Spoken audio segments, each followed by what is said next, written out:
In mainstream society, if you point out that a few organizations are accumulating enormous wealth and power, while most individuals are losing the tiny bit of money and autonomy that they had, you'll probably be called a conspiracy theorist.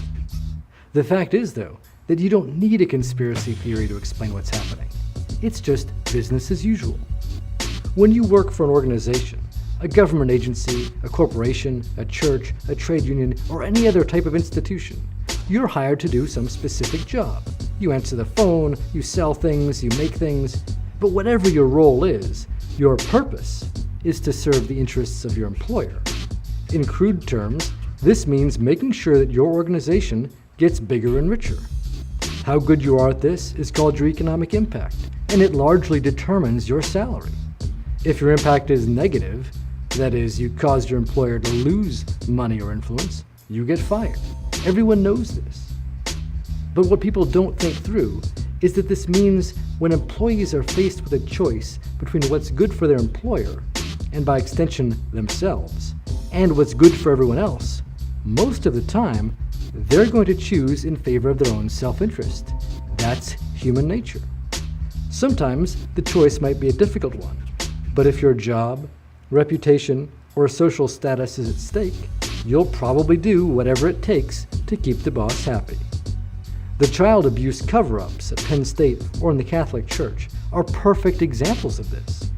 Employees will protect their organization even if it means abetting the most heinous behavior, because that's their job. This is not an anomaly. This is normal. It's how everything works. This is why investment bankers take huge risks with other people's money. It's why career politicians always favor restrictions on political dissent. It's why federal judges rule in favor of federal prosecutors almost 100% of the time. It's why companies support the campaigns of representatives who will push through legislation that helps them crush their competition. It's why tyranny always grows, the rich always get richer, and why individuals always have to fight for their freedom.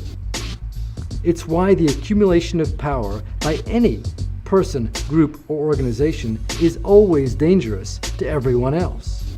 It's why governments, corporations, and special interest groups work together for their benefit and our detriment.